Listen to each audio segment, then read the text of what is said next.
Buenas noches. En primer lugar, agradecerle a Audiápolis por la invitación para el dictado de este curso del Sistema Administrativo de Gestión de Recursos Humanos en la Administración Pública.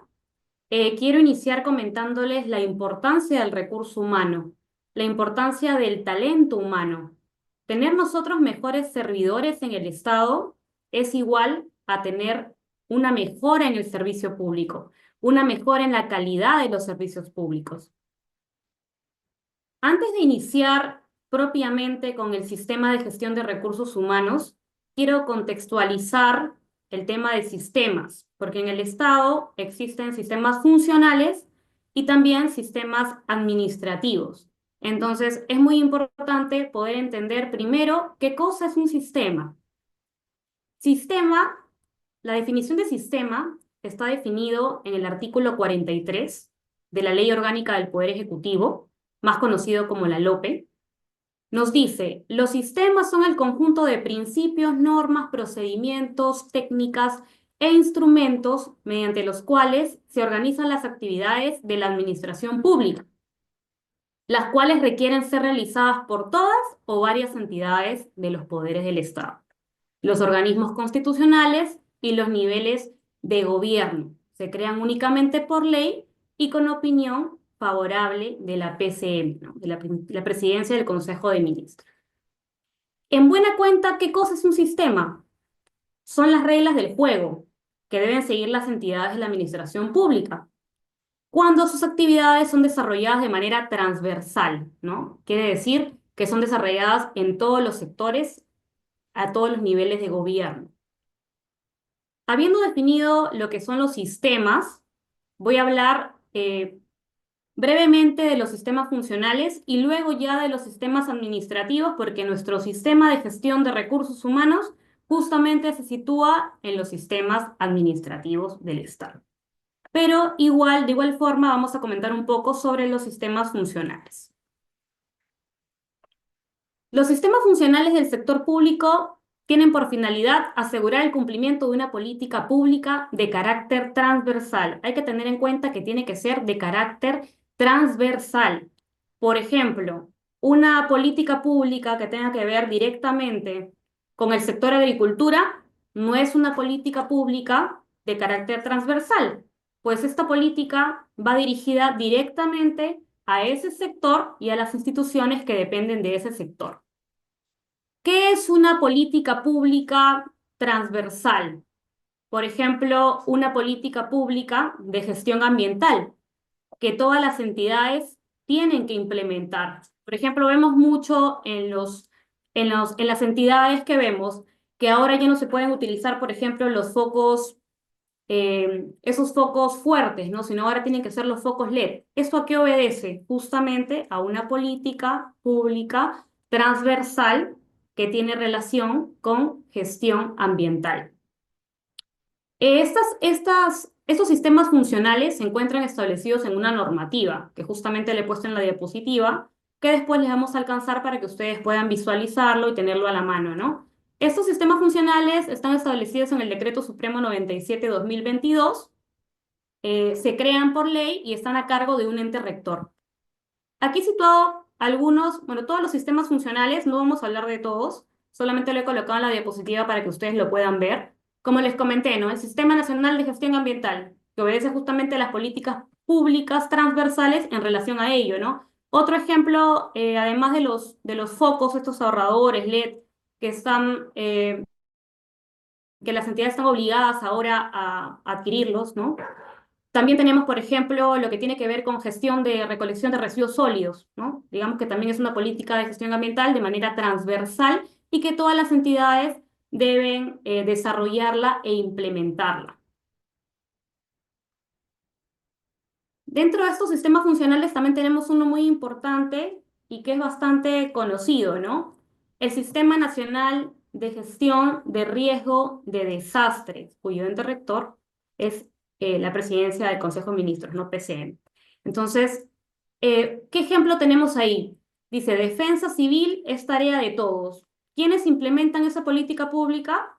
Pues la implementan todas las entidades del Estado. Todas las entidades del Estado deben tener sus planes de prevención de riesgo de desastre. Entonces, de esa manera, nosotros podemos entender que los sistemas funcionales del sector público, su característica es que buscan el cumplimiento de una política pública de manera transversal.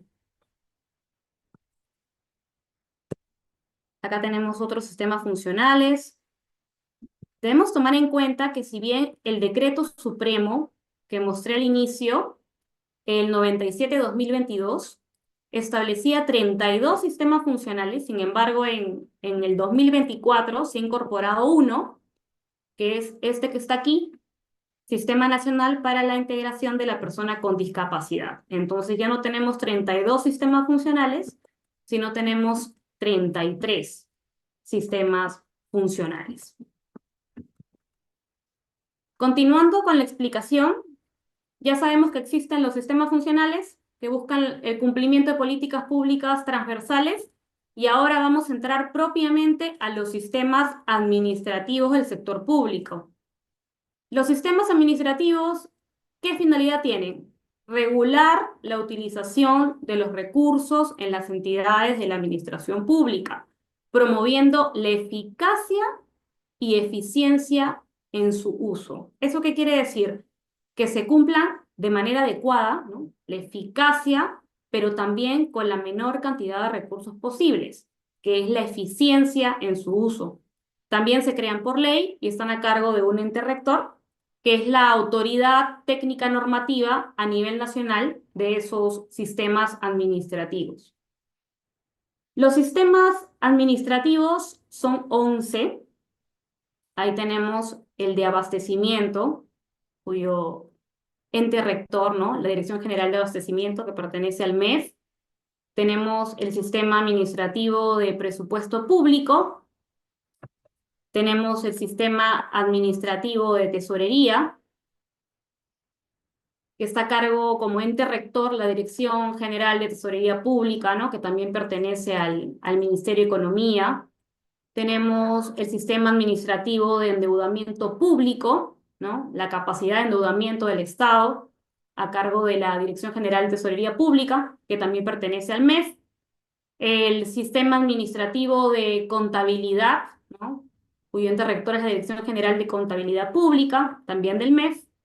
La de inversión pública, el sistema administrativo de inversión pública, el conocido sistema administrativo de planeamiento estratégico, ¿no?, cuyo ente rector es CEPLAN. El sistema administrativo de defensa jurídica del Estado, que es la Procuraduría General del Estado, pertenece al Ministerio de Justicia. El sistema de control, cuyo ente rector es la Contraloría General de la República. También tenemos el sistema administrativo de la modernización de la gestión pública, ¿no?, cuyo ente rector es la Secretaría de Gestión Pública de la PCM. Y el sistema administrativo del que vamos a hablar hoy día, que es el sistema administrativo de gestión de recursos humanos, cuyo ente rector es la Autoridad Nacional del Servicio Civil, más conocida como Servir, ¿no?, la famosa Servir. Entonces, un poco explicando los sistemas existentes en el Estado, ¿no? Ya saben, los funcionales, cumplimiento de políticas públicas. Sistema administrativo regula la utilización de los recursos en las entidades, ¿no?, regula el quehacer diario de las entidades en relación a abastecimiento, presupuesto, recursos humanos, planeamiento estratégico, etc., ¿no? ¿Qué busca al final un sistema? Lo que busca un sistema es la predictibilidad de las actuaciones del Estado. La predictibilidad de las actuaciones del Estado se refiere a que en el Estado debe actuar de la misma manera, el Estado debe actuar de la misma forma. El sistema de abastecimiento debe ser igual en una municipalidad de la sierra como una municipalidad de la selva, ¿no? Se refiere a la predictibilidad de la actuación administrativa. Para eso sirven los sistemas, ¿no?, justamente para ello. Bien, continuando con la explicación, antes de pasar propiamente a comentarles sobre cada uno de los subsistemas de gestión de recursos humanos y sus procesos, me interesa que se pueda conocer sobre el servicio civil, ¿no? ¿Qué es el servicio civil? He colocado a la mano derecha la normativa, así van a ver al continuar de las diapositivas, que al lado derecho va a estar un cuadro con la normativa para que ustedes después puedan verificarla si quieren ahondar en algún conocimiento o en algún procedimiento específico, ahí voy a dejar la normativa aplicable. Bueno, mediante decreto legislativo 1023 se crea la Autoridad Nacional del Servicio Civil como organismo técnico especializado y rector del sistema administrativo de recursos humanos, ¿no? Como he comentado anteriormente, el ente rector del sistema de gestión de recursos humanos es la Autoridad Nacional del Servicio Civil, más conocida como SERVIR. Mediante la ley 30057, ¿no? Se da la ley del servicio civil y ahí tenemos a su decreto supremo que aprueba el reglamento. Ese régimen del servicio civil es, en buena cuenta, el servicio de los trabajadores del Estado que brindan servicios a la ciudadanía, los trabajadores más conocidos como servidores públicos en el Estado. ¿A quién se aplica este régimen del servicio civil?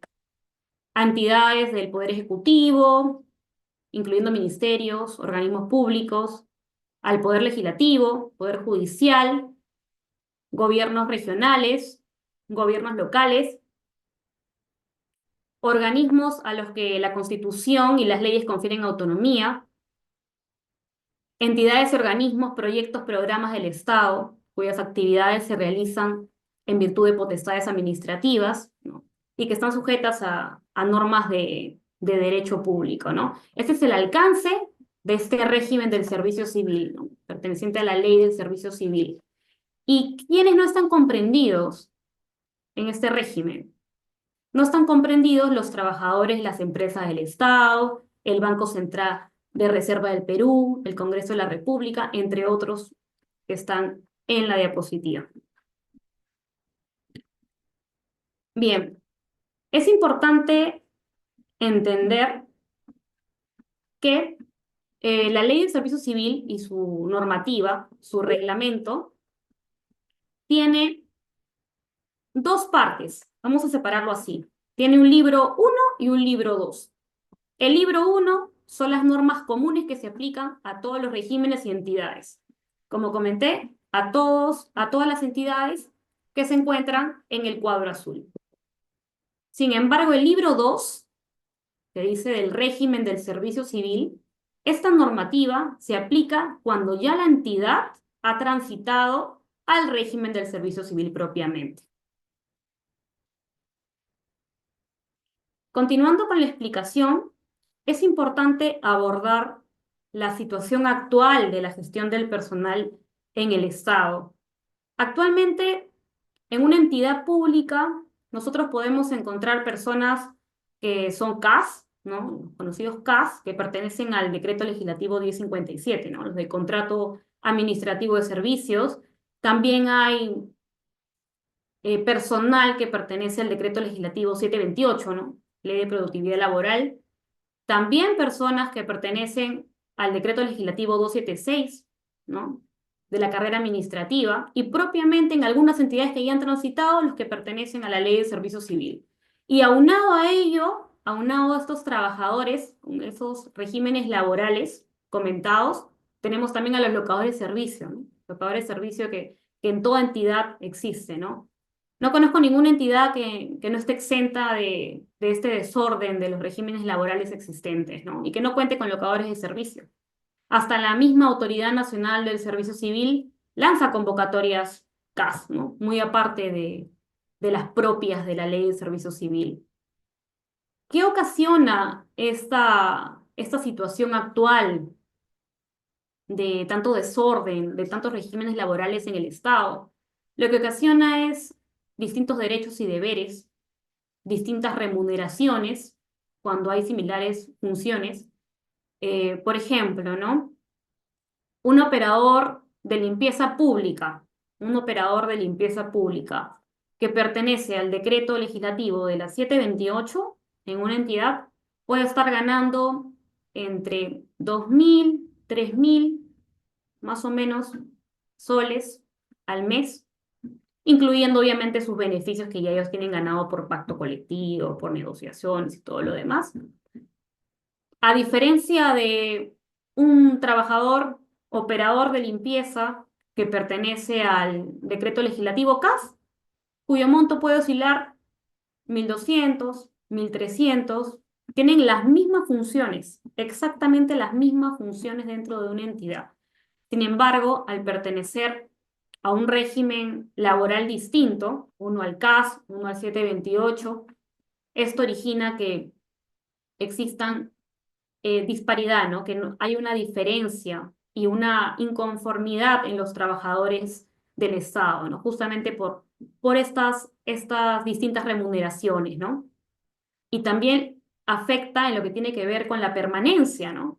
No es lo mismo desvincular a un trabajador 728, ¿no? A través de un procedimiento administrativo disciplinario bien justificado y con todos los pasos que corresponden, a desvincular a un trabajador con contrato administrativo de servicios CAS temporal, ¿no? Que simplemente culmina el plazo de su contrato y no se le renueva la contratación.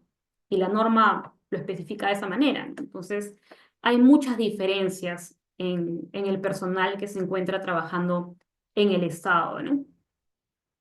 Bien,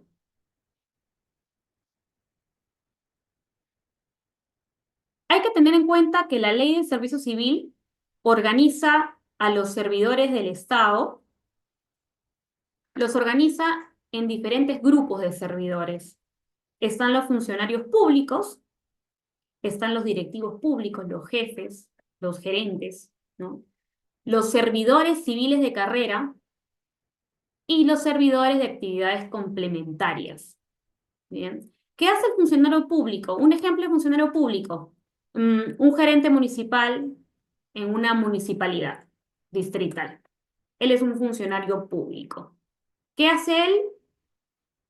Ejerce políticas, normativa, diseña, aprueba políticas de carácter interno, ¿no? Dirige y gestiona su entidad. El gerente municipal es la máxima autoridad administrativa dentro de un gobierno local. Ese es el funcionario público.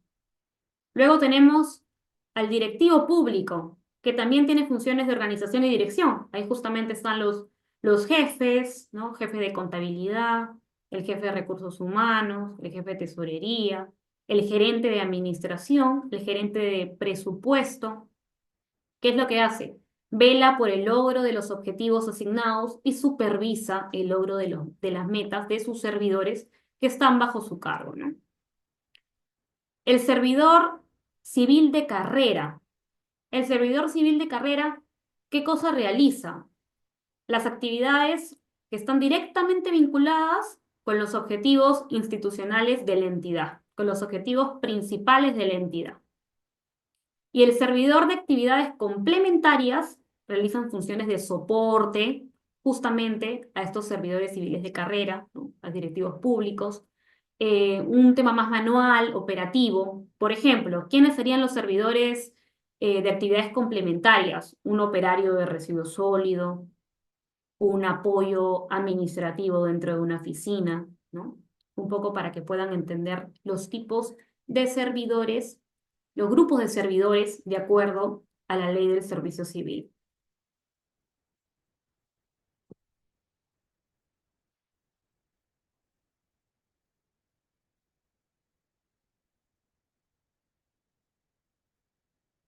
Ahí para mayor entendimiento lo he colocado en ese cuadro justamente los grupos de servidores que he comentado en la diapositiva anterior, ¿no? Los funcionarios públicos, los directivos públicos, los servidores de carrera, los cuales se dividen en ciertos niveles de carrera, asistente, analista, coordinador, ejecutivo, ¿no? Dentro de una oficina, un asistente legal, un analista contable, un coordinador que está a cargo de un grupo pequeño dentro de la misma unidad orgánica o órgano, ejecutivo experto, ¿no? Como comentaba, los servidores de carrera están alineados con el cumplimiento de los objetivos institucionales, ya sea, por ejemplo, de planeamiento, de asesoramiento, de implementación de políticas, de prestación y entrega de bienes y servicios, de fiscalización, gerencia tributaria. y los de actividades complementarias, como bien ya comenté, ¿no? Asistencia y apoyo, y operadores de prestación y entrega de bienes y servicios, ¿no? Como los operarios de limpieza pública, como el personal de seguridad ciudadana. Bien, ahora vamos a entrar propiamente a hablar de nuestro sistema administrativo de gestión de recursos humanos. Cabe resaltar, recuerden que este sistema administrativo pertenece a los 11 sistemas administrativos del Estado, cuyo ente rector es Servir. Me interesa mucho que sepan que el ente rector es Servir, el que tiene la autoridad técnica y normativa a nivel nacional, el que brinda los lineamientos específicos, las directivas, las guías, todo lo que se necesita para implementar un correcto sistema administrativo de gestión de recursos humanos. Este sistema establece, desarrolla y ejecuta la política de Estado respecto al servicio civil a través de este conjunto de normas, principios, recursos, procedimientos utilizados por las entidades públicas en la gestión de recursos humanos.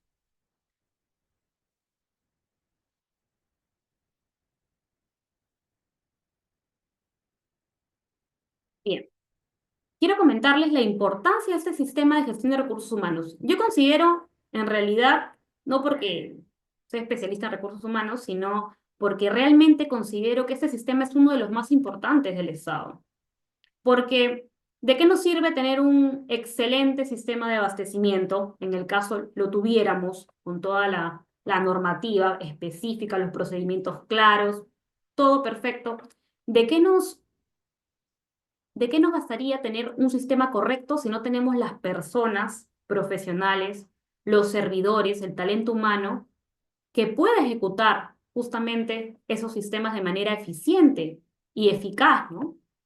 Que pueda cumplir con las políticas públicas que nuestros sistemas funcionales nos dictan? Entonces, por ahí la importancia del personal, del talento humano. ¿Quiénes gestionan los sistemas? Las personas. ¿Quiénes hacen las políticas públicas? Las personas. ¿Quiénes implementan las políticas públicas? Las personas. Por eso la importancia del sistema de gestión de recursos humanos. Un óptimo sistema de gestión de recursos humanos nos da como resultado mejores servidores públicos, definitivamente. Mejores servidores públicos, mucho más profesionales. ¿Y qué nos da mejores servidores públicos? Pues una mejora en el servicio a la ciudadanía a través del cumplimiento de las políticas públicas establecidas. Muchas veces cuando uno pregunta sobre el sistema de recursos humanos, la mayoría de personas piensa que ese sistema se basa netamente en planilla, en control de asistencia, ¿no? Dicen, sistema de recursos humanos es igual a planilla o igual a control de asistencia. Pero esos procesos, ¿no? Como la gestión de las planillas, el control de asistencia, son funciones operativas, si bien son importantes también, ¿no? También son importantes. El sistema de gestión de recursos humanos es mucho más amplio, es mucho más amplio. Tiene 7 subsistemas y 23 procesos. Entonces, no solamente hay que enfocarnos en los procesos operativos, sino también en los procesos, digamos, más desarrolladores, ¿no? Más importantes, los que tienen, digamos, más realce. Es importante saber también quiénes integran el sistema de gestión de recursos humanos. Ya lo dije varias veces, la Autoridad Nacional del Servicio Civil, Servir, que es el órgano técnico, ¿no? Como órgano técnico, ¿qué hace un ente rector? ¿Qué es lo que hace el ente rector de Servir? Primero, que dicta la normativa específica en el sistema de gestión de recursos humanos. Además de dictar esta normativa específica, tiene que supervisar el cumplimiento de esta normativa. Tiene que supervisar que se esté cumpliendo con los procedimientos, que se esté cumpliendo con la normativa, que se esté cumpliendo con el derecho laboral, ¿no?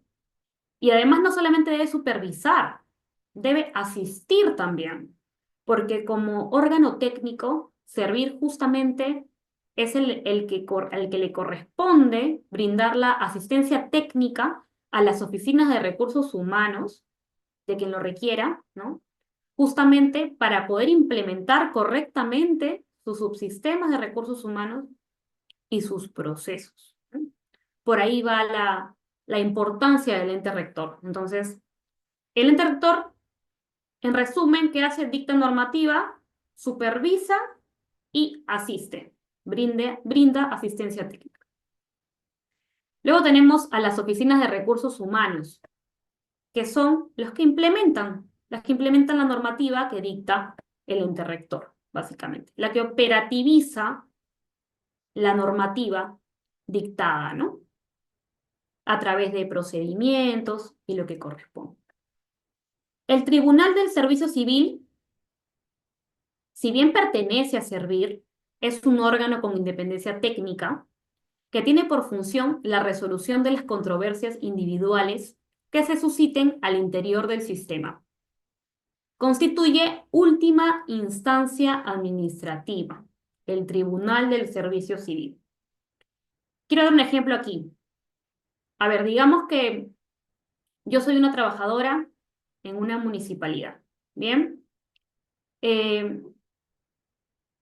Presuntamente he cometido una falta. He cometido una falta grave. La Secretaría Técnica, que es el órgano especializado justamente para ver todos los procedimientos disciplinarios, recomienda que sí, efectivamente he cometido la falta. Recomienda que se me inicie procedimiento administrativo. Mi jefe inmediato me inicia el procedimiento administrativo. La subgerencia de recursos humanos, que en el caso de la suspensión es la encargada de sancionar, me sanciona, se sigue todo el procedimiento administrativo disciplinario como corresponde, me sanciona, me suspende un mes por mi falta grave, y yo no estoy de acuerdo. Yo no estoy de acuerdo con esa resolución de sanción impuesta, ¿no? Porque además me perjudica, ¿no? Una suspensión no solamente es que no puedes ir a laborar, sino obviamente no recibes la contraprestación, ¿no? Porque no has ido a laborar justamente por estar suspendido. Entonces, ¿qué hago yo? Presento mi recurso de apelación y esto debe evaluarlo y resolver el Tribunal del Servicio Civil, ¿no? Es la última instancia administrativa. Y también tenemos como parte del sistema a la Dirección de Gestión Fiscal de Recursos Humanos, ¿no? Que pertenece al MES. Está encargado de todo lo que tiene que ver con políticas en materia de ingresos correspondientes a los recursos humanos del sector público, ¿no? Todo lo que tiene que ver con compensaciones y pensiones. Bien, como ya comenté, Servir ejerce la rectoría del sistema. También Servir ellos mismos deben evaluar periódicamente su política nacional de servicio civil para ver la manera de implementarla, de mejorarla, ¿no? Continuamente. Por ejemplo, he visto que desde el año 2023, más o menos, si no me equivoco, Servir ya no solamente saca sus directivas, sino que ahora hay una guía mucho más interactiva para poder entender dichas directivas. Hay una caja de herramientas que también te permite a los gestores de recursos humanos, a los jefes de recursos humanos o a quien quiera conocer sobre el sistema, poder hacerlo de una manera mucho más fácil, ¿no? Es mucho más fácil cuando es interactivo, cuando llega más a la persona. Como comenté, establece metodologías, procedimientos e instrumentos, realiza monitoreo en los procesos de gestión de recursos humanos, sobre todo lo que tiene que ver con vinculación del personal, ¿no? Tiene que ver con proceso de selección. Interviene además en los casos que advierte hay una irregularidad en proceso de selección. Y supervisa las oficinas de recursos humanos. Recomienda e impone medidas correctivas, dependiendo de lo que encuentre en su investigación, ¿no? Como ente rector.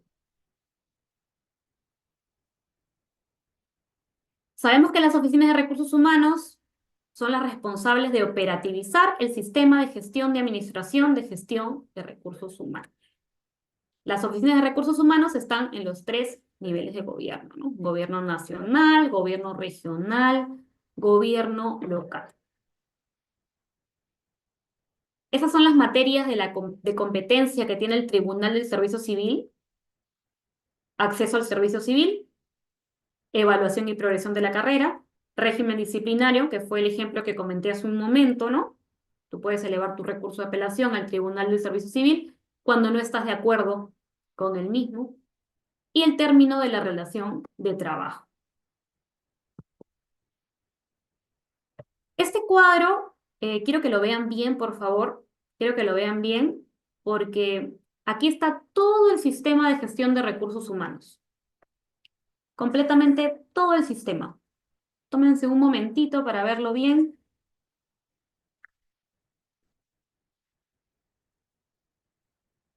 Este sistema de recursos humanos, como bien comenté al inicio, tiene 7 subsistemas y 23 procesos.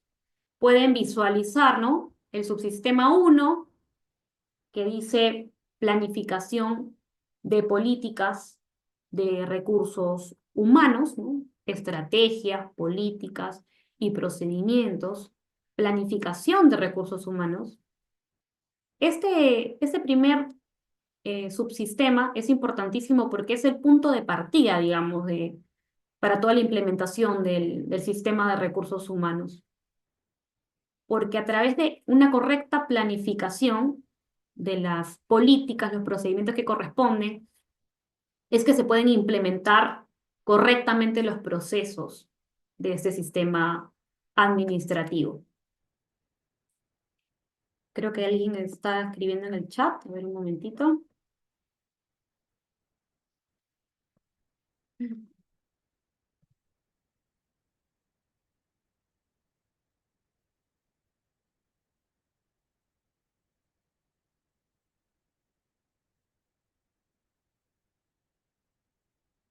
Bien, continuamos. Entonces, tenemos el primer subsistema, planificación de políticas de recursos humanos. Tenemos el segundo subsistema, que es organización del trabajo y su distribución, ¿no? Acá tienen que ver los procesos de diseño de puestos, de administración de puestos. Tenemos el subsistema de gestión del empleo. Voy a hablar rápidamente de estos subsistemas y procesos porque luego vamos a entrar a detallar un poquito más cada uno de los subsistemas. Si bien son bastante largos y muy técnicos, vamos a tratar de dar una aproximación a cada uno de los subsistemas y a cada uno de los procesos que están establecidos en este cuadro. Bien. El tercer subsistema que vamos a ver nosotros es gestión del empleo, es decir, toda la trayectoria de la gestión de la incorporación, desde la selección, los conocidos procesos de selección, la vinculación, que es cuando ya hay un ganador, ¿no? En base a un concurso público de méritos, el proceso de inducción, que tiene que ver cuando ya hay un ganador, suscribió el contrato o la resolución de corresponder, y ahora hay que darle una inducción general y una inducción específica, ¿no? La inducción general, que tiene que conocer todos los documentos de gestión interna de las entidades, tiene que conocer sus beneficios, tiene que conocer sus responsabilidades, eh, su horario, ¿no? Los documentos de gestión interna, el reglamento de servidores civiles, etc. Y el periodo de prueba, ¿no? Que está dentro de este proceso de gestión de la incorporación. Y también tenemos el proceso de administración de personas. Una vez que ya ingresó a laborar en la entidad, ahora hay que administrar a estas personas que ya están laborando en la entidad y ya iniciaron el vínculo con la entidad a través de la administración de legajos, que es, como digamos, para decirlo más simple, el cuadernillo de hoja de vida laboral, ¿no? Que cada trabajador y ex trabajador tiene, ¿no? Desde su vinculación, su proceso de selección, si tuvo alguna resolución de sanción, si tuvo algún reconocimiento, todo se encuentra en el legajo. En buena cuenta, el legajo es la historia laboral del servidor público. Dentro de la administración de personas también está el control de asistencia, desplazamiento, procedimientos disciplinarios y la desvinculación. Luego tenemos como cuarto subsistema la gestión del rendimiento. Gestión del rendimiento, que es básicamente la evaluación del desempeño. ¿Qué están haciendo nuestros servidores? ¿Están cumpliendo con las metas establecidas? ¿Están cumpliendo con sus funciones? Básicamente, en eso se basa la gestión del rendimiento. Justamente, ¿para qué? ¿Para qué queremos saber si están cumpliendo con sus funciones o con los objetivos trazados institucionales? Justamente para reordenarlos, ¿no? O para darle una retroalimentación en el desempeño de sus funciones y ver en qué se puede mejorar. Esa es la importancia de la gestión del rendimiento, que va muy ligada al subsistema de gestión de desarrollo y capacitación. Bueno, tenemos el subsistema de gestión de la compensación, que es básicamente todo lo que está relacionado con el pago, ¿no? Con la remuneración, con la compensación de los servidores y también de los pensionistas, ¿no? Porque las entidades también tienen pensionistas. El subsistema de gestión del desarrollo y capacitación, que es el subsistema número 6, cuyos procesos es capacitación y progresión en la carrera, ¿no? Ascenso de nivel, capacitación a través de los cursos, talleres, diplomados, especializaciones que cada entidad establece en su documento de gestión, que se llama PDP, Plan de Desarrollo de Personas, que más adelante vamos a hablar un poco a profundidad. Y como séptimo subsistema tenemos gestión de relaciones humanas y sociales.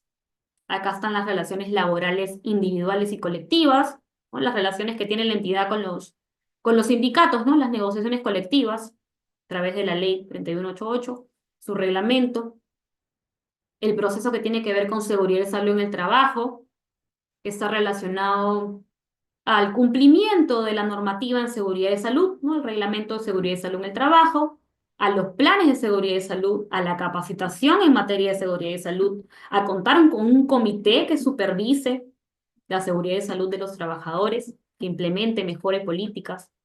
Bienestar social es otro de los procesos dentro de este subsistema que tiene que ver con implementar un plan de bienestar social. Todas las actividades que están relacionadas con ello, ¿no?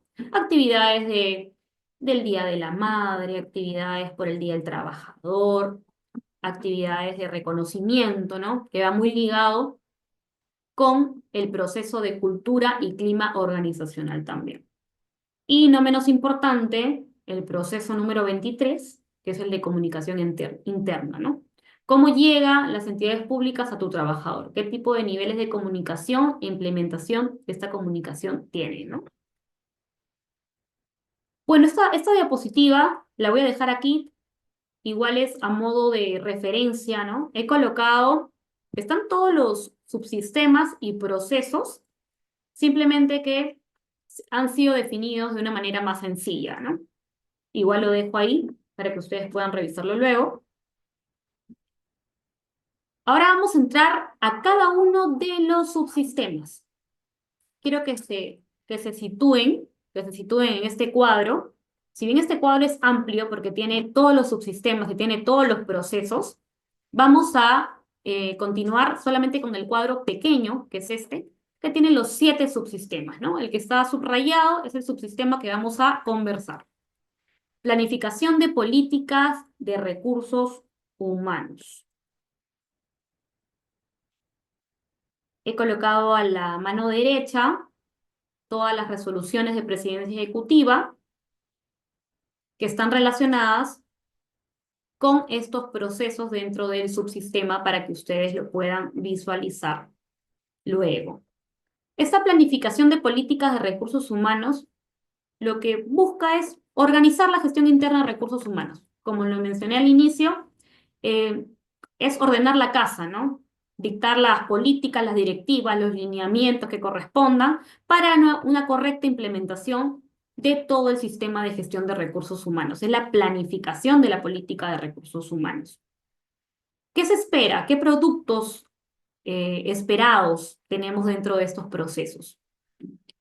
El plan anual de gestión de personas, que deben realizar todas las oficinas de recursos humanos, que no en todas las entidades se hace, pero que debería. El reglamento interno de servidores civiles, es muy importante que los trabajadores conozcan sobre este reglamento interno de servidores civiles, porque acá se establecen sus derechos, sus obligaciones, sus horarios, el tema de las licencias, vacaciones, todo lo que corresponde a la gestión de personal. Y el presupuesto anual de recursos humanos. ¿Cuánto va a gastar recursos humanos en la implementación? A veces piensan que el presupuesto de recursos humanos es básicamente para los procesos de selección de personal, ¿no? Presupuesto para la convocatoria de 10 personas de serenazgo. Pero no solamente es eso. Este presupuesto anual de recursos humanos debe abarcar más, debe abarcar eh, el presupuesto para la capacitación, por ejemplo.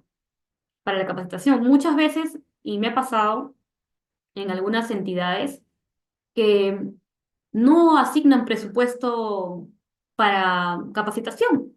Ah, simplemente no le dan la relevancia que corresponde y pues no la asignan.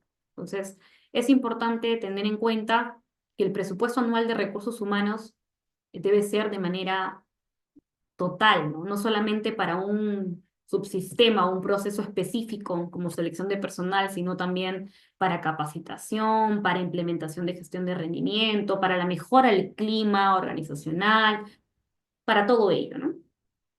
Y tenemos el proceso de planificación de recursos humanos, que se basa básicamente en el análisis de la entidad, la estructura de recursos humanos, esto ya es para el tránsito al servicio civil, y que al final concluye con la formulación de cuadros de puesto de la entidad, ¿no? Que voy a hablar más adelante para que lo puedan entender mejor. Ahora tenemos el segundo subsistema de recursos humanos, organización del trabajo y su distribución. En este subsistema se definen las características y condiciones del ejercicio de las funciones, así como los requisitos de idoneidad de las personas llamadas a desempeñarlos. Básicamente, ¿qué es? Un perfil de puesto. Acá se diseñan los perfiles de puesto. Seguramente ustedes han entrado alguna vez a alguna convocatoria laboral, ¿no? En el portal Talento Perú, que es a nivel estatal, y han buscado encontrar una convocatoria y sale ahí perfil de puesto. Perfil de puesto. ¿Qué es el perfil de puesto? Ahí se establecen las funciones de determinado puesto. Por ejemplo, un gobierno regional necesita un coordinador legal. Establece el puesto, coordinador legal. ¿Para qué unidad orgánica o órgano? Para la gerencia de asesoría jurídica. Bien. ¿Cuáles son sus funciones? Establece las funciones determinadas de ese puesto específico. Y además, la idoneidad. ¿Qué es la idoneidad? Que se cumpla con los requisitos para poder acceder y desempeñar ese puesto. ¿Qué necesita un coordinador legal en esa gerencia de asesoría jurídica? Primer lugar, formación académica, abogado. Experiencia general, mínimo de 3 años. Sector público o privado, experiencia general. Experiencia específica, que tenga 1 año al menos de especialista legal en alguna gerencia jurídica en el sector público. Entonces, para que me entiendan, aquí es el puesto, ¿no? El perfil del puesto. ¿Qué requisitos se necesita para acceder a ese perfil de puesto? ¿Cuáles son las funciones del puesto a desarrollar? ¿Cuáles son los productos esperados acá? El perfil de puesto que ya les comenté y el manual de perfil de puesto. Este es un instrumento de gestión que contiene todos los perfiles de puesto de la estructura de recursos humanos. Bien. El otro proceso es la administración de puestos. Ahora es cómo organizamos esos puestos que ya tenemos definidos, cómo los organizamos a través de 2 documentos de gestión como productos esperados. Ahí ustedes ven que dice cuadro de puestos de la entidad, documento de gestión que consolida la estructura de puestos y posiciones, pero ojo, este cuadro de puestos de la entidad solamente Solamente este documento de gestión es cuando la entidad ya ha transitado al régimen del servicio civil. Si no ha transitado al régimen del servicio civil, no va a tener cuadro de puestos la entidad. Pero sin embargo, sí hay un manual clasificador de cargo. Y en este documento de gestión, ¿qué cosa es lo que ordena? Ordena todos los cargos de la entidad. Establece igualmente sus funciones y sus requisitos mínimos para el ejercicio de sus funciones. Entonces, este es el subsistema de organización del trabajo y su distribución.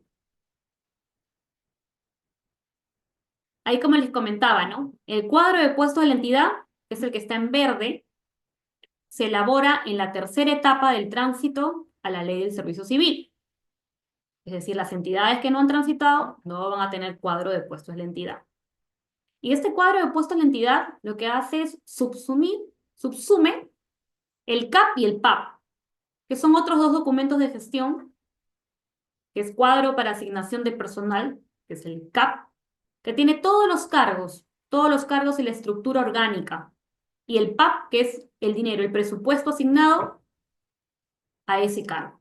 Entonces, ya no existe CAP y PAP cuando han transitado a la ley de servicio civil, sino que eso se convierte en cuadro de puestos de la entidad. Como tercer subsistema, tenemos al subsistema de gestión del empleo. Este subsistema tiene dos procesos importantísimos: gestión de la incorporación y administración de personas, ¿no? ¿Qué te dice? ¿Qué es el subsistema de gestión del empleo? Conjunto de políticas y prácticas de personal destinadas a gestionar el flujo de los servidores. ¿Desde cuándo? Desde su incorporación hasta su desvinculación. Gestión de la incorporación. Inicia con el proceso de selección, que es, ustedes ven la convocatoria pública de méritos, porque es una convocatoria pública y la normativa así lo especifica. De méritos, ¿por qué? Porque debe ganar el mejor, debe ganar el que reúna las características más idóneas para poder ocupar ese puesto. A veces no pasa así, pero debería ser de esa manera, ¿no? En el proceso de selección, la normativa de servir te establece ciertos pasos a seguir, como por ejemplo, la convocatoria debe estar publicada un mínimo de 10 días hábiles, tanto en este portal a nivel nacional que se llama Portal Talento Perú, como en la página institucional de la entidad también. Debe estar publicado en ambos, con un mínimo de 10 días hábiles en el portal de Talento Perú. Y además debe contar con dos fases importantes en este proceso de selección. Sí o sí, la evaluación curricular y sí o sí, la entrevista. Hay algunas entidades que agregan prueba de conocimientos, prueba psicológica, prueba inclusive de prueba física. No es obligatorio, ya depende también un poco de cada entidad, pero lo que sí debe contener todo proceso de selección es la etapa de evaluación curricular, la etapa de entrevista y tiene que publicarse 10 días hábiles en el portal de Talento Perú, que es de alcance a nivel nacional, ¿no? Estableciendo ahí las bases de todo el concurso público, estableciendo el perfil de puesto que ya les comenté, ¿no? El puesto, sus características, sus requisitos, su remuneración, etc. Luego de llevar a cabo este proceso de selección, viene la vinculación. Sale un ganador del proceso de selección. Hay un ganador, lo que corresponde ahora es vincularlo con la entidad. Vincularlo con la entidad, ¿qué significa? La firma del contrato, así de simple, o la resolución de ser el caso de, por ejemplo, una designación de un funcionario de confianza, ¿no? La vinculación tiene que ver directamente con una resolución y no con un contrato. Después de haber vinculado a este servidor que ahora ya forma parte de la entidad, corresponde el proceso de inducción. ¿Qué es el proceso de inducción? El proceso de inducción, como bien comentaba, es explicarle al trabajador que acaba de ingresar a la entidad todos los documentos de gestión interna, todos sus derechos, sus obligaciones. Además de ello, también hay una inducción específica, que es la que realiza el jefe inmediato al que va a pertenecer al área que va a pertenecer el servidor vinculado, ¿no? Y el periodo de prueba. En la administración de personas tenemos en este proceso la administración de legajos, control de asistencia, desplazamiento, procedimientos disciplinarios y la desvinculación. Allá comenté la gestión de la incorporación, que es en un cuadro interactivo. Lo que comentaba, ¿no? La preparatoria, la convocatoria, la evaluación y la elección. Esas son las fases dentro de un proceso de selección para incorporar a los servidores civiles. Recuerden que lo más importante de un proceso de selección es contratar a la persona más idónea para el puesto en base al mérito. Por eso dicen que servir es meritocrático, ¿no? En base al mérito, igualdad de oportunidades, transparencia y cumplimiento de los requisitos para poder acceder en ese puesto, ¿no?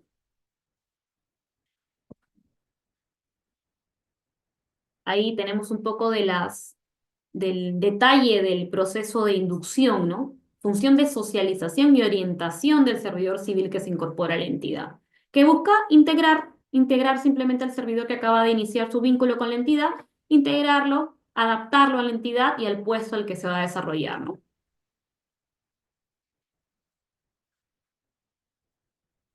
Ahí están los procesos y los productos esperados, contratos, resoluciones en relación a la vinculación y en base al periodo de prueba, que también es un proceso dentro de la gestión de la incorporación, el formato y reportes de evaluación de periodo de prueba, ¿no?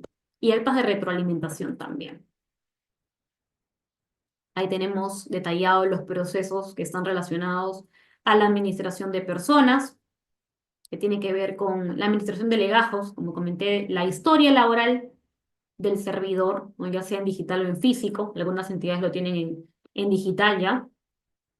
El control de asistencia, que básicamente es gestionar, supervisar que el personal asista de manera adecuada, que asista a la hora que les corresponde, que marquen su asistencia a través de los mecanismos establecidos, ya sea relojes marcadores o manual en los casos que correspondan, ¿no?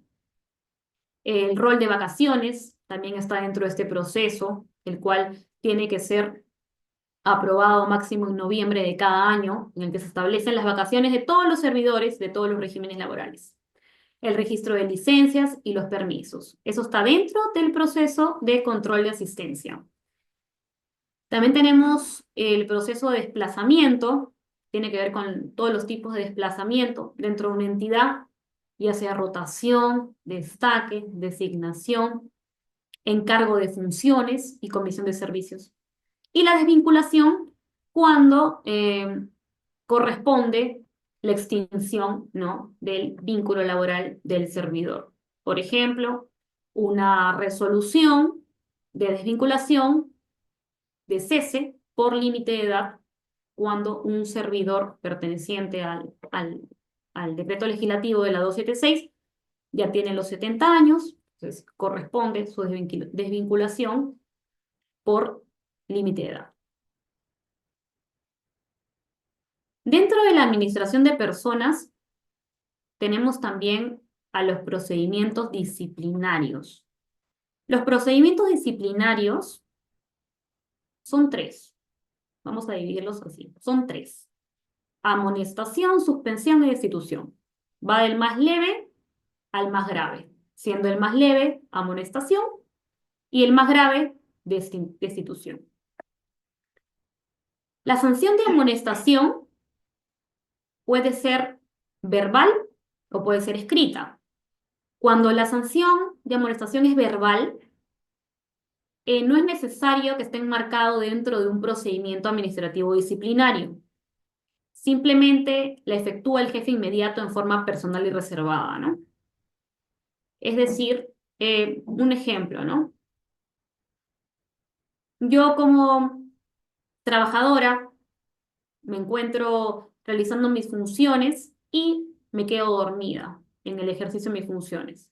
Entonces mi jefe inmediato me va a llamar la atención, que básicamente sería eso, la amonestación verbal, me va a llamar la atención de manera personal y reservada y nada más. Ese es lo primero, ¿no? Digamos que es una falta muy leve, ¿no? Bueno, quedé dormida unos minutos, vino mi jefe y me llamó la atención. Esa es una amonestación verbal. La amonestación escrita ya necesita de un procedimiento administrativo disciplinario. La amonestación escrita sí necesita de un procedimiento administrativo. Me quedé dormida ya no unos minutos, me quedé dormida varias veces a lo largo de la semana. Entonces, mi jefe se dio cuenta y ¿qué hizo mi jefe? Mi jefe, al ser Hay dos fases, hay que tener en cuenta que hay dos fases dentro de un procedimiento administrativo disciplinario. Hay la fase instructora y la fase sancionadora. La fase instructora es el órgano que está a cargo de iniciar el procedimiento disciplinario. Y la fase sancionadora es quien efectivamente sanciona después de haber escuchado los descargos, el informe oral y todo lo que corresponde de la presunta falta, ¿no? Del presunto servidor. Entonces, en la amonestación escrita, en este caso específico, en la amonestación escrita, la sanción la impone el jefe inmediato y también la inicia el jefe inmediato. Sin embargo, la oficializa la Oficina de Recursos Humanos. O sea, la Oficina de Recursos Humanos de todas maneras saca su resolución oficializando la amonestación escrita, ¿no? Impuesta al servidor. Luego tenemos la sanción de suspensión. La sanción de suspensión ya es por falta grave. Puede ser desde un día hasta 12 meses. Puede ser desde un día hasta 12 meses. Va a depender de los criterios de calificación y proporcionalidad, ¿no? De acuerdo a las fases del procedimiento administrativo disciplinario. Hay que tener en cuenta que cuando la fase instructora inicia el procedimiento disciplinario, lo hace en base a una recomendación. ¿Recomendación de quién? Recomendación de la Secretaría Técnica.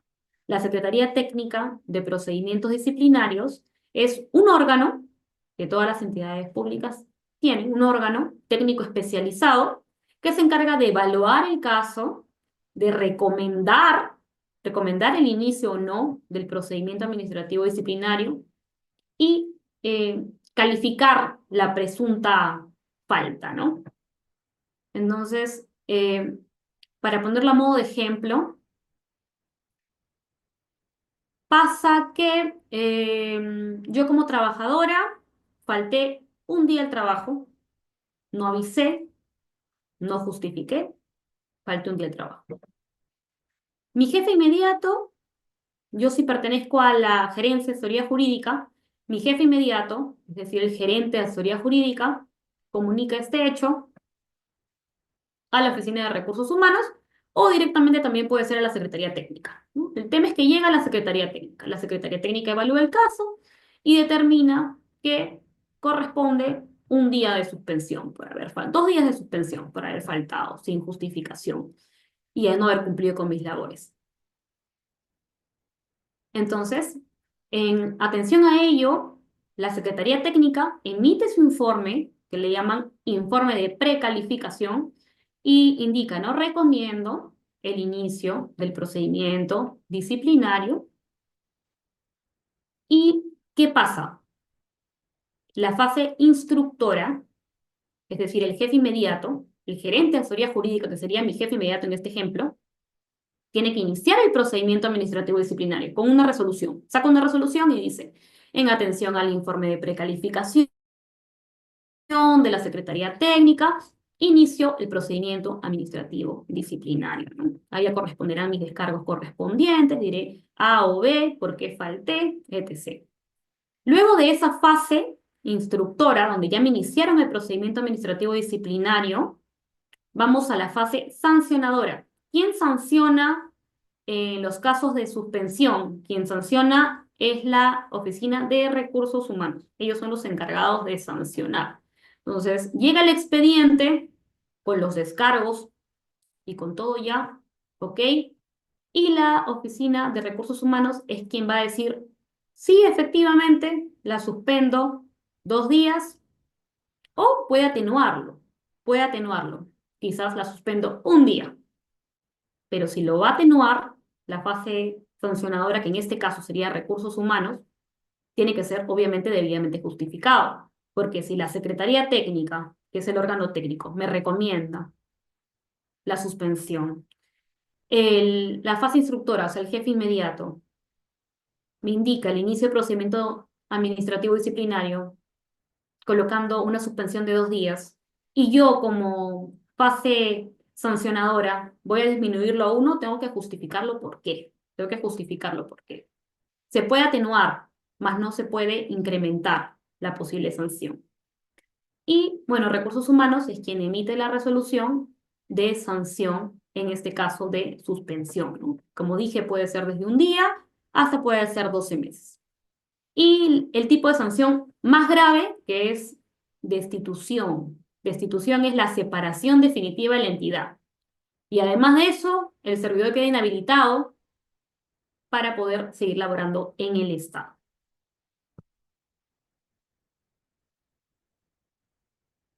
Bien, acá tener en cuenta que las sanciones deben ser inscritas en el Registro Nacional de Sanciones, Destitución y Despido.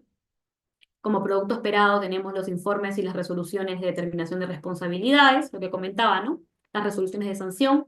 Y cada entidad debe tener actualizado este Registro Nacional de Sanciones. Cada uno tiene su usuario, su contraseña y deben ingresar todas las sanciones en este registro nacional, ya sean de destitución de despido, suspensión, inhabilitaciones, etc.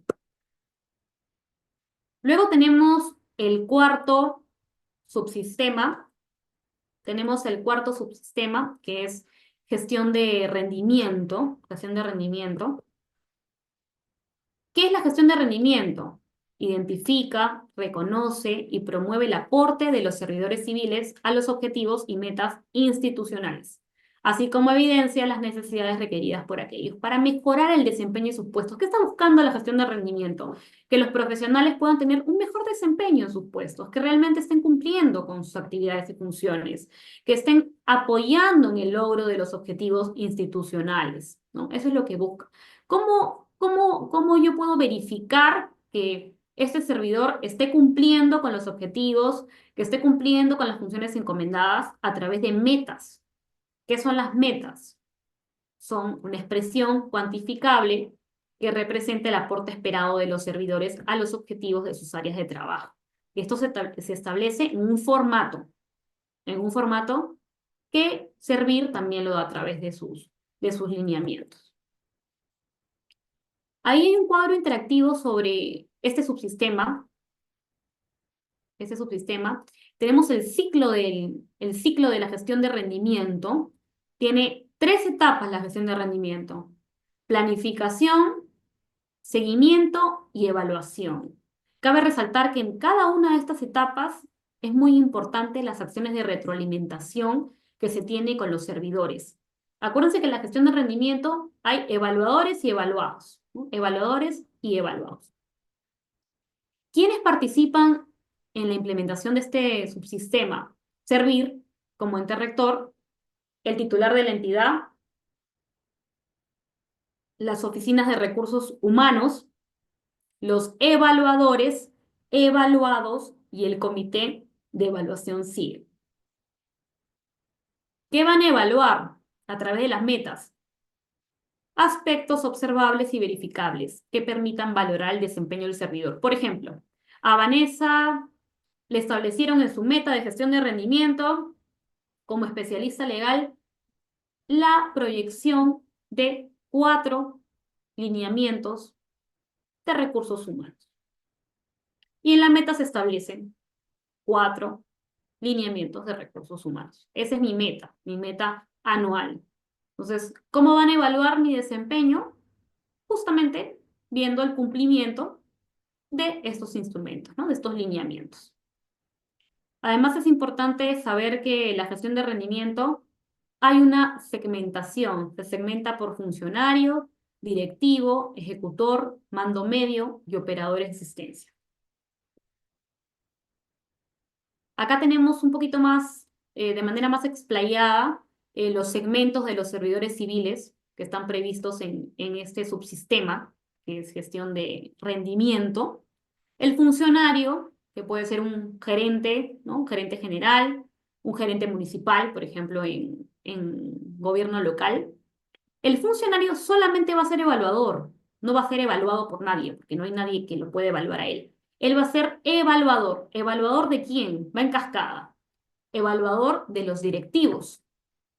Los directivos son los que están a cargo de un órgano, unidad orgánica, los gerentes, los jefes, los que tienen funciones de dirección. Ellos son evaluados por el funcionario y a la vez son evaluadores de sus trabajadores y los que dependen de su unidad orgánica u órgano. Por eso colocamos ahí. Directivo es evaluador y también evaluado. Bien. Luego tenemos a los mandos medios. ¿Quiénes son los mandos medios? Los coordinadores. Los coordinadores. Y también, de la misma manera, evaluados y evaluadores, ¿no? Los ejecutores, luego siguen, y los operadores de asistencia. Ahí vemos en el otro cuadro que está a la mano derecha, ¿no? Un ejemplo, ¿no? Un gerente de administración es evaluado y evaluador, ¿no? El gerente de administración va a evaluar a sus jefes, al jefe de contabilidad, al jefe de recursos humanos, al jefe de tesorería. Y este jefe de tesorería va a evaluar a la vez a sus servidores, ¿no? También es evaluado y evaluador. Va en cascada la gestión de rendimiento, para que se pueda entender. Ahí tenemos, por ejemplo, el establecimiento de la meta. ¿Se acuerdan que les comenté que dentro de las etapas de la gestión de rendimiento está la planificación, seguimiento y evaluación? Y dentro de la planificación, que es la más importante, está justamente la definición de la meta, ¿no? La definición de la meta. Ahí, por ejemplo, han colocado, ¿cuál es el indicador? ¿Cuál es el indicador? Porcentaje de entidades públicas asignadas capacitadas en enfoque de género. Valor meta le han puesto 95%, o sea, debe cumplir un 95%. ¿Y cuál es la evidencia? ¿Cómo van a contrastar que efectivamente haya cumplido con la meta? Pues esta persona deberá presentar a su evaluador un reporte de las capacitaciones que ha ejecutado, adjuntando listas de asistencia. Siempre es el reporte y a la vez también algún documento que acredite lo que está indicando en el reporte, ¿no? Un documento, algún sustento.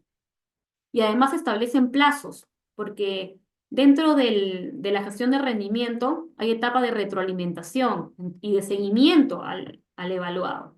Entonces es importante establecer plazos, ¿no? Para poder ir viendo la evidencia de que está cumpliendo justamente este trabajador con lo establecido en su meta. Bien. En la etapa de seguimiento, después de ya haber planificado y eh, proyectado la meta de cada servidor. A su vez, el jefe también tiene sus propias metas grupales que fueron presentadas a su gerente y así sucesivamente en cascada. Viene la etapa de seguimiento. La etapa de seguimiento. Aquí, básicamente, es que el evaluador pueda verificar que el servidor viene cumpliendo con los objetivos trazados en su meta de acuerdo a los plazos que están establecidos. Y de verificar que no está cumpliendo con las metas, pues puede realizar la retroalimentación correspondiente, ¿no? Justamente para poder corregir esa situación. Y por último, tenemos la etapa de evaluación, que es la última etapa del ciclo de gestión de rendimiento, ¿no? Entonces, aquí ya va a haber una calificación por parte del evaluador. Después de haber cumplido con lo establecido en su formato, en su meta de gestión de rendimiento, ya el evaluador va a ver las últimas evidencias presentadas, ¿no? por el servidor y va a determinar su calificación. Su calificación puede ser buen rendimiento, que para ello tiene que tener un mínimo de 70 puntos en caso de los directivos y 60 en caso de los demás segmentos. Recuerden que habían segmentos, ¿no? Funcionario, directivo, mando medio, ¿no? Ejecutor, asistentes. Entonces, para los casos de los directivos, para considerarlos como buen rendimiento, mínimo tiene que tener 70 puntos. 70 puntos. Rendimiento sujeto a observación es menor a 70 puntos en caso de directivos y para otros segmentos menos de 60 puntos. O sea, ahí queda claro la calificación establecida en la gestión de rendimiento. También hay una calificación mejor aún que la de buen rendimiento, que es la de rendimiento distinguido. Pero esta calificación de rendimiento distinguido solo se otorga a un 10% de servidores y depende de ciertos criterios. Tiene que haber aportado de una manera significativa al cumplimiento de los objetivos, no solamente cumplimiento de su meta, sino algo adicional, ¿no? Que también está establecido. ¿Y desaprobado qué es? Calificación desaprobada. Es cuando un servidor en 2 periodos consecutivos, porque recuerden que la gestión de rendimiento es de manera anual, entonces en 2 periodos consecutivos ha sido calificado como rendimiento sujeto a observación, menos de 60 o menos de 70 en caso de directivos, dentro de un periodo de 5 años y que haya estado manteniéndose en el mismo puesto. En ese caso, la calificación es de desaprobado. Bien, tenemos el otro subsistema, el quinto subsistema, que es gestión de la compensación, que incluye la gestión de conjunto de ingresos y beneficios que la entidad destina al servidor civil para retribuir la prestación de sus servicios. Buena cuenta, el pago, ¿no? La remuneración. Ese proceso es la administración de compensaciones. ¿Y cuáles son los productos? ¿Cuáles son los productos? El reporte de planilla, lo que realiza la sugerencia de recursos humanos, las resoluciones de beneficio en el caso que corresponda, las boletas de pago, que justamente sustentan esa remuneración del trabajador con todos sus descuentos, sus aspiraciones de ley, etc. Y la administración de pensiones, ¿no? Que tiene que ver con las resoluciones de otorgamiento de pensiones de acuerdo a la normativa específica, así como sus boletas. Tenemos como sexto subsistema la gestión del desarrollo y la capacitación. Aquí como proceso tenemos progresión en la carrera y capacitación propiamente, ¿no? Progresión en la carrera, movilidad de un servidor civil a un puesto de mayor nivel, otro puesto dentro o fuera de su entidad actual, a través de concursos de méritos, ¿no? Pero esta progresión en la carrera se da cuando ya estás en el tránsito del servicio civil, ¿no? Entonces, un poco difícil en las entidades que todavía no han transitado, ¿no? Sobre todo teniendo a la 276 como un tema ya congelado, ¿no? Dentro de la administración pública. Acá tenemos un cuadro importante sobre la cadena de valor de las acciones de capacitación. ¿Por qué digo yo que es una cadena de valor? ¿Por qué? ¿Por qué? Porque las entidades públicas pueden ofrecer servicios de calidad cuando cumplen con sus objetivos, ¿no? Sus objetivos establecidos. Y para este cumplimiento de objetivos necesitan al personal profesional y el personal capacitado, ¿no? Servidores civiles que tengan un buen rendimiento, ¿no? Un rendimiento óptimo para justamente lograr esos objetivos estratégicos. Para ellos son la capacitación, ¿no? Acá vemos en el cuadro amarillo, ¿no? Iniciativas de capacitación para mejorar el logro de los objetivos de las unidades orgánicas y órganos, y a su vez, lo que al final resulta es un mejor servicio de calidad a los ciudadanos. Ahí tenemos una línea de tiempo sobre la planificación de la capacitación, ¿no? Esto ya a modo de aporte, para que puedan ustedes visualizarlo, ¿no? Conformación del comité de planificación, sensibilización sobre la capacitación, desarrollo del DNC. ¿Qué es DNC? Diagnóstico de las necesidades de capacitación. ¿Qué necesita mi entidad? Necesita capacitación el sistema de control interno, porque las personas que tengo aquí no conocen del control interno. Entonces, para eso sirve el diagnóstico de necesidades de capacitación. Obviamente necesitan un presupuesto, lo que les comentaba anteriormente, ¿no? A veces muchas entidades no le dan la relevancia importante a este subsistema de capacitación y no asignan presupuesto. dicen, no, simplemente busquen cursos gratuitos, pero a veces es necesaria la asignación de recursos para poder contar con instituciones de prestigio, universidades de prestigio que puedan dictar capacitaciones buenas, ¿no? A nuestros servidores civiles. Hay que tener en cuenta aquí que el documento de gestión más importante dentro de este subsistema es el Plan de Desarrollo de Personas, que es el que alberga todas las capacitaciones que van a desarrollar en el año, ¿no? Todas las capacitaciones que van a desarrollar en el año están justamente en este Plan de Desarrollo de Personas. Y según la normativa, solamente puede aprobarse este Plan de Desarrollo de Personas hasta el 31 de marzo del año que corresponde, ¿no? De acuerdo al ejercicio. Entonces, las entidades tienen desde el año anterior para poder realizar su diagnóstico, para poder conformar su comité, ¿no? Y todas las gestiones previas para poder aprobar su PDP antes de marzo y empezar a ejecutar sus actividades de capacitación en lo que resta del año.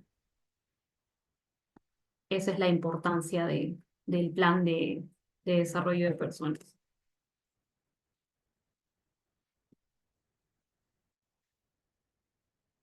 Acá voy a detenerme en el comité, el comité de planificación de la capacitación, que también tiene una función muy importante. ¿Por qué? Porque este comité, ¿no? Que es justamente conformado para velar que las capacitaciones contribuyen con el logro de los objetivos, para eso tienen que revisar todos los documentos de gestión interna de las entidades.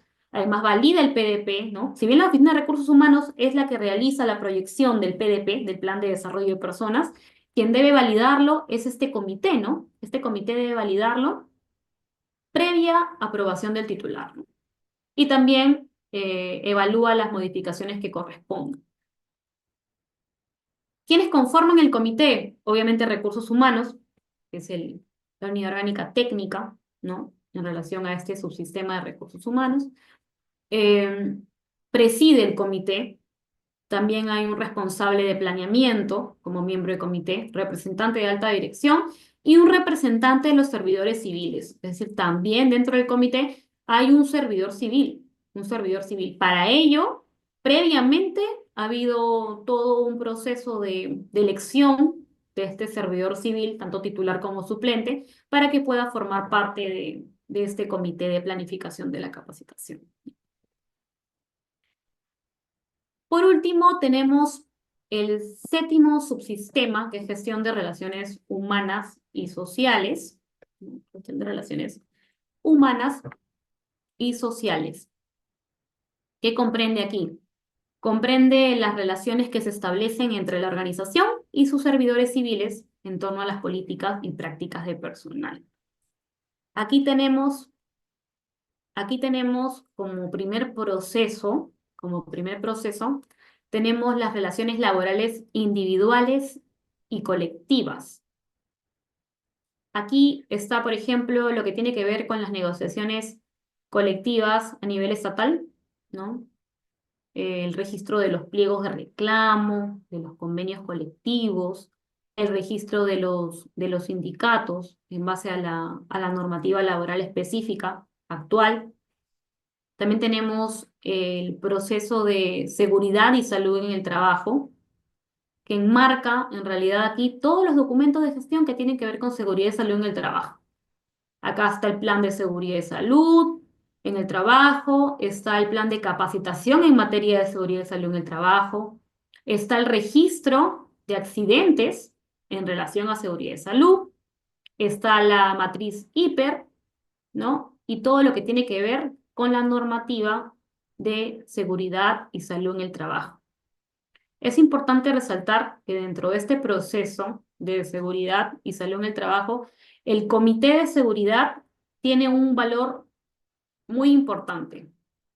Este comité de seguridad y salud es el que va, digamos, de alguna manera supervisar, ¿no? Dirigir este proceso, ese proceso, y los que tienen que tener mayor presencia justamente en la entidad es este comité de seguridad y salud, que no solamente está conformado por trabajadores, sino también por representantes de la entidad, ¿no? Son representantes de la entidad más representantes de los trabajadores. Y la importancia del comité de seguridad y salud es relevante justamente para prevenir, ¿no? Que busca al final Este proceso, la prevención de riesgos laborales, la prevención de accidentes laborales. También tenemos el proceso de bienestar social, cuyo producto es el plan de bienestar social, donde están establecidas todas las actividades a realizar en relación al bienestar de los trabajadores, ¿no? El reconocimiento a los servidores, las actividades, como comentaba el Día de la Madre y el Trabajador, convenios, también se buscan convenios para la mejora de bienestar social de nuestros servidores, como por ejemplo, hay muchos convenios de masaje, de capacitación, de clown, de diferentes cosas que se puede hacer con la empresa, con las empresas, ¿no? Con el sector privado. ¿Justamente para qué? Para mejorar el bienestar de nuestros trabajadores, ¿no? Que va de la mano con la cultura y el clima organizacional, ¿no? De qué tan a gusto están nuestros trabajadores en la entidad, cómo se sienten, si están de acuerdo, si hay una cultura de clima laboral, ¿no? Va por ahí.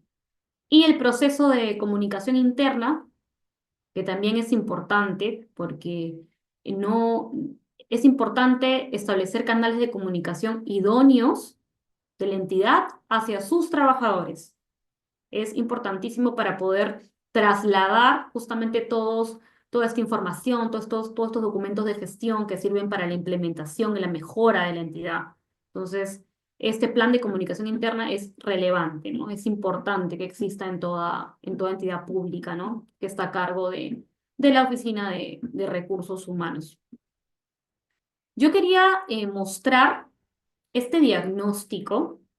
¿Por qué? Porque nos aterriza un poco si bien acabo de explicarles la normativa, los lineamientos, ¿no? De cada subsistema, los procesos, la aproximación al sistema de gestión de recursos humanos en el Estado, es importante aterrizar con datos, es importante aterrizar cómo estamos en la gestión de recursos humanos. Y eso es a través de un diagnóstico de las oficinas de recursos humanos. ¿Quién ha realizado ese diagnóstico? Lo ha realizado Servir. Servir como autoridad nacional del servicio civil, como ente rector, ha realizado este diagnóstico. Servir realizó un primer diagnóstico en el 2013, luego en el 2019 y por último lo ha hecho en el 2023, no hace mucho, en el 2023. ¿Con qué objetivo? Su objetivo era identificar qué brechas de conocimiento existen en las oficinas de recursos humanos, básicamente en los jefes y en los gestores de recursos humanos, porque lo que busca servirse a través de estos resultados de diagnóstico de conocimientos del subsistema de gestión de recursos humanos, lo que busca es diseñar un mejor plan, ¿no? De fortalecimiento y capacidades, ¿no? Para una mejora de este subsistema, ¿no? Recuerden los que ya les comenté, ¿no? La importancia de tener un buen servidor público va a determinar el cumplimiento de las políticas públicas y va a determinar una mejora en la calidad del servicio al ciudadano, que es la finalidad. Bien. Debemos tomar en cuenta que este diagnóstico ha sido realizado a un total de 1.100 entidades entre gobierno regional, gobierno local y gobierno nacional también. En, en el censo, ahí pueden ver el gráfico 2, el gráfico 2. En el censo, en el 2023, han sido censados 8.752 personas, entre jefes y gestores de recursos humanos de los diferentes niveles de gobierno. ¿Bien? Sin embargo, dentro de estos 8.752, solamente han sido evaluados 7.314. Entonces, nos va a servir igual la información de los censados, porque de esa manera se ha podido a través de diagnóstico determinar el perfil de un jefe de recursos humanos, ¿no? Su experiencia, el perfil, el rango etario, ¿no? Entonces también es importante el censo. Pero los evaluados han sido 7.314. Bien. A ver, pasamos a la siguiente. A ver, podemos darnos cuenta en el gráfico 5, en el gráfico 5, sobre la prueba de conocimiento. Ese diagnóstico de recursos humanos lo que hizo fue una prueba de conocimiento a todos estos jefes y gestores de recursos humanos y lo estableció en 4 rangos. Los resultados eran en 4 rangos. De 0 a 50%, el conocimiento es crítico, en rojo, no saben. De 51 a 70%, conocimiento mínimo. De 71 a 85%, conocimiento moderado. Y de 86 a 100%, conocimiento óptimo. Esos son los rangos de evaluación en base a la prueba de conocimientos. Entonces, ¿qué nos dice el gráfico 5 en los resultados? ¿Qué nos dice el gráfico 5? Nos dice que el 16% de los evaluados, entre jefes y gestores de recursos humanos, me refiero a jefes, a especialistas de recursos humanos, no analistas, hay 16% que tienen un conocimiento crítico, es decir, que no conocen del subsistema de gestión de recursos humanos. Si nosotros sumamos el conocimiento crítico más el conocimiento mínimo, estamos hablando más de la mitad de los evaluados o no conoce de recursos humanos o conoce lo mínimo. Entonces, es un poco alarmante el resultado de ese censo, ¿no? En el cuadro a la derecha, bueno, básicamente ahí es una diferenciación que existe entre los resultados obtenidos por género, que no es relevante, ¿no? Masculino y femenino, nota promedio, que fue 67. Luego tenemos unos resultados por nivel de gobierno. Es importante aquí resaltarlo porque de esta manera se va a poder orientar las actividades de servir. ¿A dónde van orientadas las necesidades de capacitación? ¿A dónde van a ir prioritariamente orientadas, ¿no? De acuerdo al resultado, vemos ahí gobierno local. Recuerden que conocimiento crítico es que no conocen del sistema de gestión de recursos humanos, ni los jefes ni los gestores. Conocimiento mínimo, 51-70.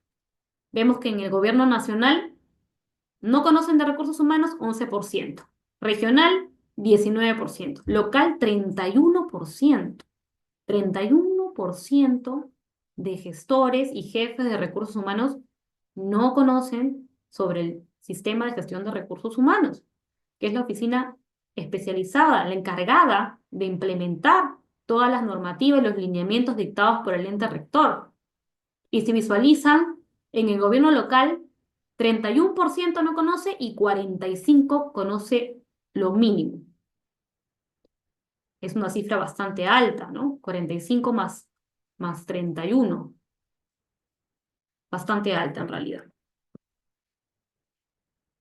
Otro resultado importante es las áreas de conocimiento. Quise poner este diagnóstico al final porque era importante conocer primero sobre los subsistemas, sobre cada uno de los procesos que están establecidos en los subsistemas, para que después puedan entender un poco el diagnóstico de este censo, ¿no? El diagnóstico y los resultados que arrojaba, porque ya están más familiarizados con los nombres de los procesos y con los subsistemas que corresponden, ¿no? En este caso, en el gráfico 19 lo han colocado como resultado por áreas de conocimiento. Voy a enfocarme solamente en los que tienen mayor porcentaje de conocimiento crítico, porque es donde tenemos que atacar, ¿no? Donde tenemos que atacar para la mejora del subsistema.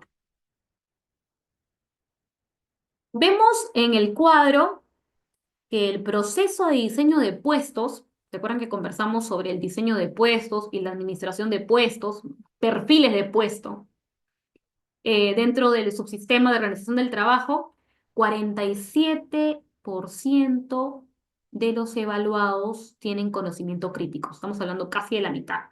Casi de la mitad tiene conocimiento crítico sobre ese proceso, tanto para el diseño de puesto como para la administración de puesto, que tiene 46, ¿no? Casi similar, casi la mitad de evaluados no conocen sobre este proceso de diseño de puestos o administración de puestos. Otro de los procesos críticos es el proceso de selección. Y sabemos que el proceso de selección es básico dentro del sistema de gestión de recursos humanos. Es la captación del personal idóneo, el mejor personal para que pueda ingresar en nuestra entidad a través del procedimiento que corresponde, a través de los mecanismos de transparencia y cumplir con todo lo que establece la normativa. Bueno, en este resultado, el 40% de los evaluados no conoce de los procesos de selección, no conoce el proceso de selección. Luego vemos el proceso de legajos y desplazamiento, también un 43% tienen conocimiento crítico. La evaluación de desempeño y capacitación tiene 42%. El personal de recursos humanos no conoce sobre el procedimiento a desarrollarse para poder elaborar un plan de desarrollo de personas, para poder ejecutar un plan de desarrollo de personas, para elaborar el diagnóstico de necesidades de capacitación. 42% no conoce. También es un porcentaje bastante elevado. Administración de compensación y pensiones, de la misma manera, de la misma manera. Proceso de relaciones laborales individuales y colectivas, 43% de evaluados no conoce sobre relaciones laborales individuales y colectivas. Recuerden que este proceso implicaba negociaciones colectivas, negociaciones individuales, bienestar social, cultura y clima organizacional, comunicación interna, ¿no? Y como último punto relevante en estos resultados por áreas de conocimiento, vemos casos prácticos aplicados a jefes de la SAG, del Sistema Administrativo de Gestión de Recursos Humanos. 67%. 67% de jefes de recursos humanos no aplican, no saben cómo aplicar a un caso práctico la normativa específica dictada por Servir. Entonces, aquí hay bastantes puntos importantes que considerar. Y el cuadro que vemos a la derecha, que es el gráfico 22, el gráfico 22, miren, hay tres segmentos de evaluados: jefes, mandos medios, operadores. Recuerden que los mandos medios son los coordinadores, ¿no? Los operadores de recursos humanos, digamos, el apoyo de asistencia, ¿no? Los jefes, miren aquí, los jefes tienen resultado de evaluación de conocimiento, conocimiento crítico, el 40% de los jefes. Los jefes son los que lideran, ¿no? La, la gestión de recursos humanos dentro de una entidad pública. Entonces son justamente los que deben estar mucho mayor capacitados, mejor capacitados, y a la vez, ¿no? No solamente capacitación, sino también tener experiencia en relación a ello. El 40% de los jefes evaluados tiene conocimiento crítico, es decir, no saben de recursos humanos. Mejora en el mando medio, bueno, en el operador. Pero digamos que el más relevante acá es el jefe, ¿no? Mire, el jefe, 40% conocimiento crítico y 45% conocimiento mínimo.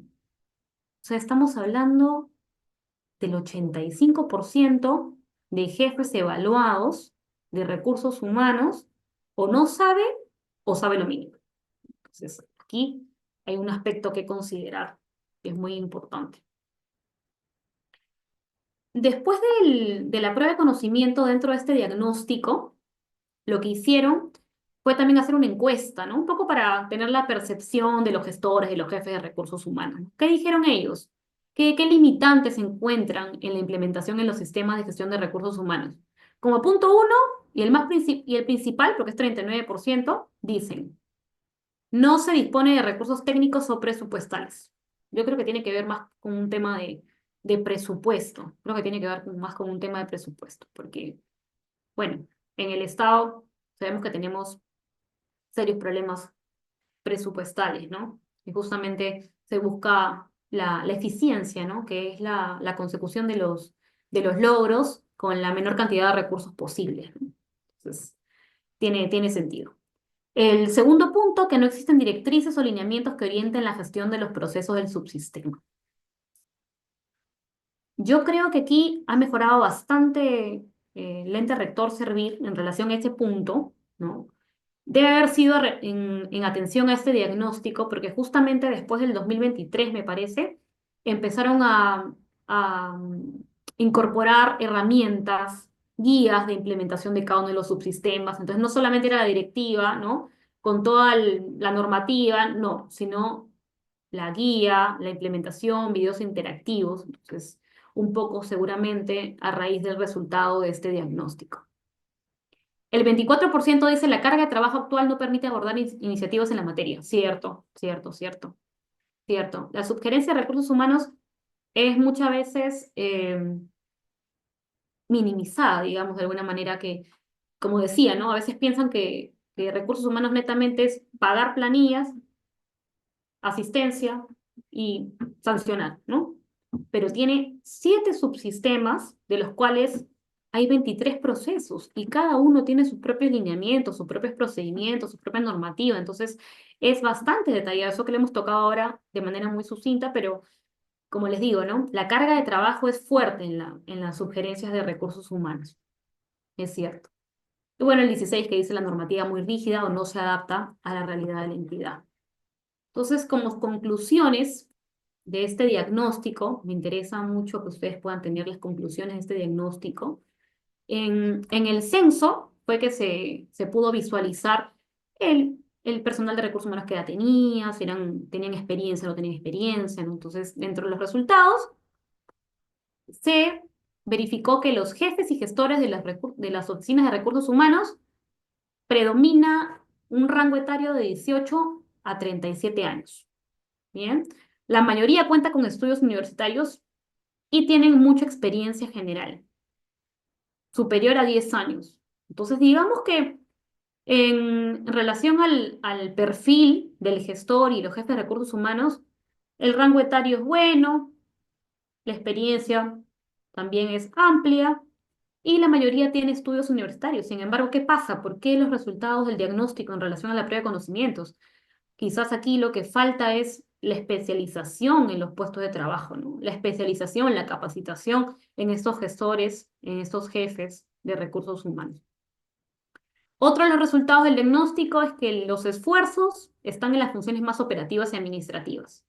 Gestión de pago de planilla, registro de asistencia, más no en aquellas que son transformacionales y que dan más valor a la entidad, como por ejemplo la gestión del rendimiento, ¿no? Que les comenté, la evaluación del desempeño o la gestión de la capacitación. Luego, como otro resultado, tenemos que 4 de cada 10 jefes de recursos humanos obtuvieron un resultado en rango de conocimiento crítico. Y se puede advertir que hay 4 funciones con puntajes dentro del rango de conocimiento crítico, que les comenté en el cuadro anterior por áreas de conocimiento, que están relacionadas con evaluación de desempeño y capacitación, procedimientos disciplinarios, diseño de puestos y bienestar social, ¿no? Que les he comentado. Entonces, esa sería la conclusión de este censo realizado por la Autoridad Nacional del Servicio Civil. Espero que este curso les haya podido servir para aproximarse a cada uno de los subsistemas de gestión de recursos humanos, conocer un poco más de sus procesos, conocer la realidad actual de lo que enfrentan las oficinas de recursos humanos en las entidades públicas. Muchas gracias. Muy bien, muchas gracias, doctora Vanessa Paredes, y a cada uno de nuestros participantes. Gracias a quienes también han activado su cámara. Tenemos a Milagros, a Franco, a Catherine. Muy buenas noches, estimados colegas. Entonces, en estos momentos vamos a ir a la ronda de preguntas. Pero eso sí, cámara activa, debidamente sentado, ningún caso particular. ¿Sí? ¿Tienen alguna pregunta que realizar? Que con mucho gusto puedo activarle su manito, su audio, pero eso sí, levantan su manito. Y si no, tenemos algunas preguntas por el chat, a ver, quizá sean relacionadas al tema. Muy bien, nos dice un participante, buenas noches, doctora, muy buena exposición. Al final, ¿la IA va a sustituir al sistema de recursos humanos o quedará como cuenta con perfil de empatía, resiliencia, empatía, transformadores de esquemas y capacitaciones de mejora continua? ¿Qué opina, doctora? Gracias. Bien, yo considero que la IA, que ahora está presente en creo que todos los ámbitos, tanto laborales como personales, es un mecanismo que debemos aprovechar, ¿no? Yo no lo veo como una sustitución de todos los procesos que corresponden al subsistema de gestión de recursos humanos, pero por ejemplo, un sistema tecnológico bien implementado de gestión de planilla podría apoyar muchísimo en la gestión de recursos humanos y evitar los errores, ¿no? Evitar los errores que a veces existen en el pago de planilla. Recuerden que un sol es auditado en el Estado. Entonces, por ahí va la importancia de, no lo veamos como una rivalidad, ¿no? La IA, sino que al contrario, es un mecanismo que puede coadyuvar a la mejora de la implementación del sistema de gestión de recursos humanos. Sin embargo, hay procesos que son muy especializados, que sí es necesaria la profesionalización de los servidores, ¿no? Muchas gracias, doctora.